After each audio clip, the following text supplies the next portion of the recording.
pense que les Français ont découvert le couscous il y a bien longtemps parce que l'Algérie, en Algérie en tout cas, les Français sont restés très longtemps, donc ils avaient déjà fait une grande rencontre et belle rencontre avec le couscous. Au Maroc aussi, en Tunisie. Mais la vraie rencontre avec la France, ça a été, à mon avis, plutôt les années 50, les années 60 et surtout les années 80-90. Ça a été vraiment une rencontre bouleversante. Et le couscous était le deuxième plat préféré des Français. Maintenant, on dit que c'est le premier plat préféré des Français. Je pense que c'est tout à fait normal dans la mesure où le couscous, qui est composé donc de semoule, de farine et d'eau, c'est le fait de le rouler qui donne le couscous, c'est une céréale. Et tous les êtres humains aiment les céréales. On aime le riz, on aime le pain, on aime les pâtes. C'est tout à fait normal qu'on aime le couscous. En plus, si vous voulez, le fait de le préparer avec des légumes, il y a les pois chiches, les raisins, c'est un des plats, sinon le plat le plus complet et le plus équilibré au monde. Alors donc je comprends que les Français tombent amoureux de notre couscous national. Nous avons une cuisine qui est très riche. Les couscous suivent aussi la richesse de la cuisine et donc aussi la richesse de son histoire. Effectivement, il y a la base de couscous, la plupart du temps, celle qu'on rencontre très très souvent, c'est à base de blé dur. C'est le couscous à base de blé dur. Par la suite, dans les campagnes ou certaines familles, on utilise aussi l'orge. On utilise le blé concassé. On utilise aussi dans les villes citadines bourgeoises la vermicelle qu'on faisait avant à la main, ce qu'on appelait douida. On le fait aussi à base de riz qui est aussi cuit à la vapeur. Donc il y a une multitude de variétés. Mais en dehors de la base, c'est-à-dire le socle du couscous, la céréale, en dehors de ça, après, tout ce qui est préparation de légumes, on a celui qui est le plus connu qu'on appelle le couscous aux 7 légumes,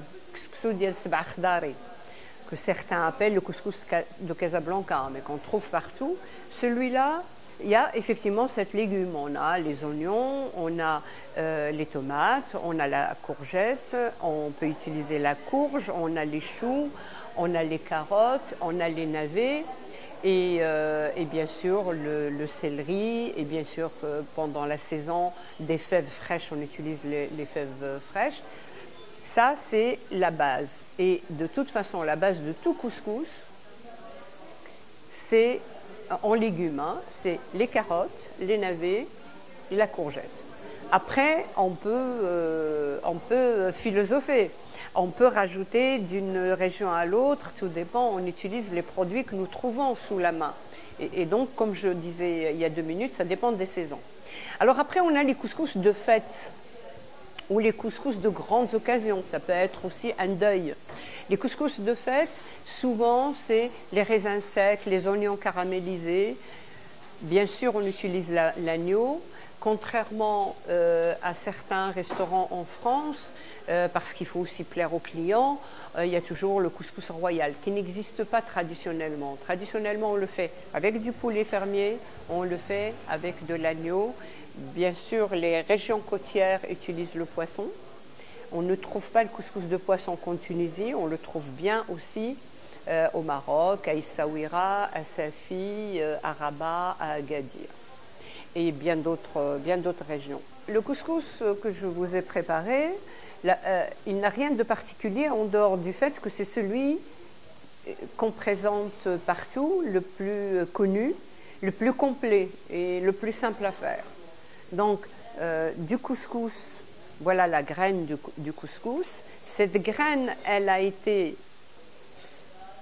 évidemment transformée, puisque pour faire de la graine de couscous, on utilise la semoule. Donc il y a le blé qui va au moulin, après on sépare la semoule fine, la semoule moyenne, la grosse semoule. Les maîtresses de maison préparent le couscous avec soit la moyenne, soit la fine, soit la grosse. le système qu'on dit rouler le couscous, c'est un système qui demande en tout cas beaucoup de travail et un tour de main qu'on apprend de mère en fille. Et ce travail se fait avec de la semoule, avec de l'eau et avec de la farine. C'est en fait le mélange d'eau, de semoule, de farine qui fait qu'on a la graine qui peut être de plus en plus grosse. Plus on rajoute de la farine, plus on rajoute de l'eau, plus on roule, plus la graine s'épaissit.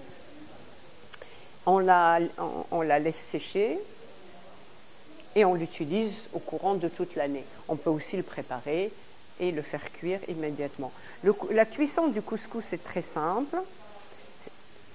La graine du couscous, une fois mouillée, on la met sur le haut du couscoussier. Il faut avoir le couscoussier, il y a le bas et il y a le haut. Il faut faire bouillir d'abord l'eau. Et une fois que l'eau bout, donc on a beaucoup de vapeur, on place le couscous mouillé dans le haut du couscoussier et on laisse sur le feu. Il faut que la vapeur traverse les graines de couscous. Et plus elle traverse la graine de couscous, plus donc ça le réhydrate. C'est le début de la cuisson du couscous. En bas du couscoussier, donc soit on fait cuire le couscous, la graine de couscous à part, et donc on utilise de l'eau bouillante, soit dès le départ, on met dans le bas du couscoussier de l'eau, les légumes, la viande, les épices. Et une fois que ça commence, le bouillon commence à bouillir, on place le haut du couscoussier et on commence à cuire donc la semoule du couscous ou la graine de couscous. Il faut la cuire 3 fois. Il y a des gens qui la font cuire que 2 fois. La vapeur traverse, on l'enlève, on remouille et on remet dans le haut du couscoussier. On attend que la vapeur traverse et on remouille comme ça 3 fois. À la fin, on met du sel et du beurre. Et notre couscous est prêt, comme celui-là. Donc il est moelleux, il est... voilà.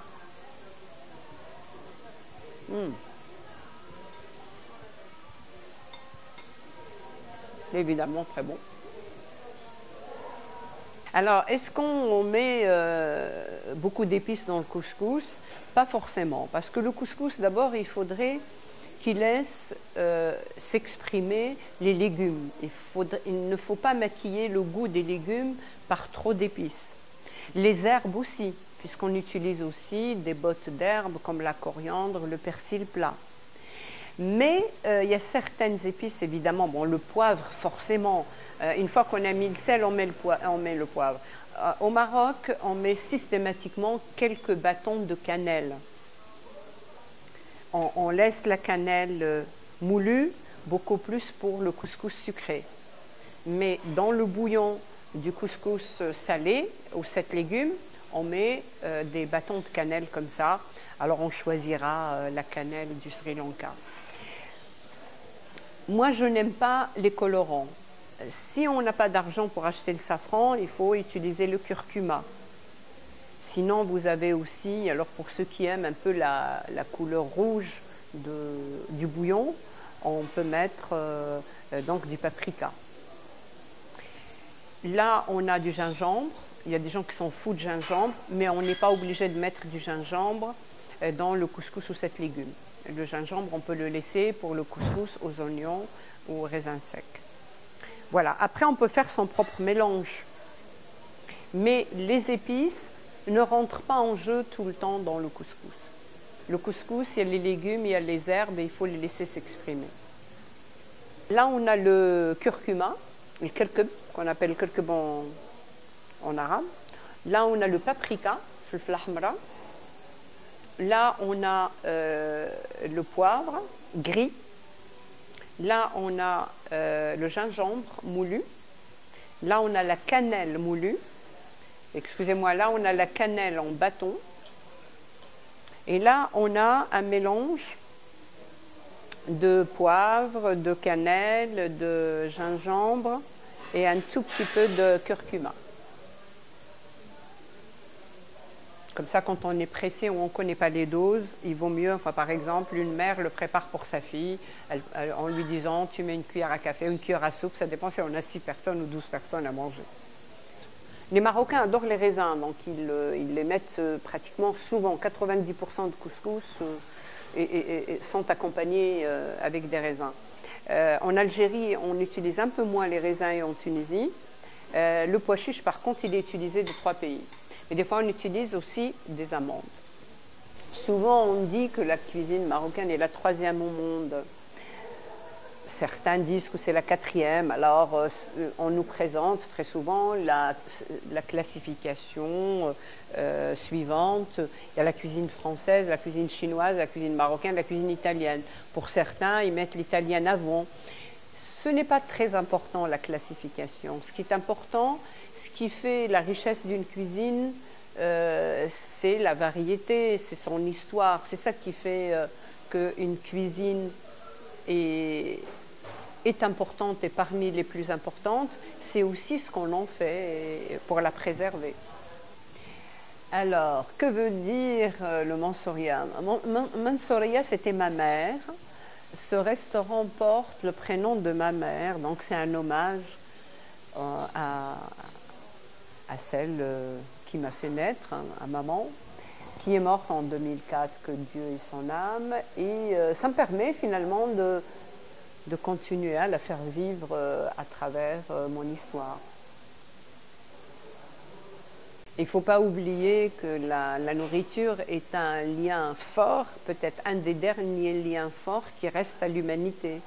Parce que quand on mange et quand on cuisine, on mange, on partage un repas, on peut parler de tout et on peut parler aussi avec n'importe qui. Il n'y a pas d'ennemis autour d'un repas, il n'y a que des amis autour d'un repas.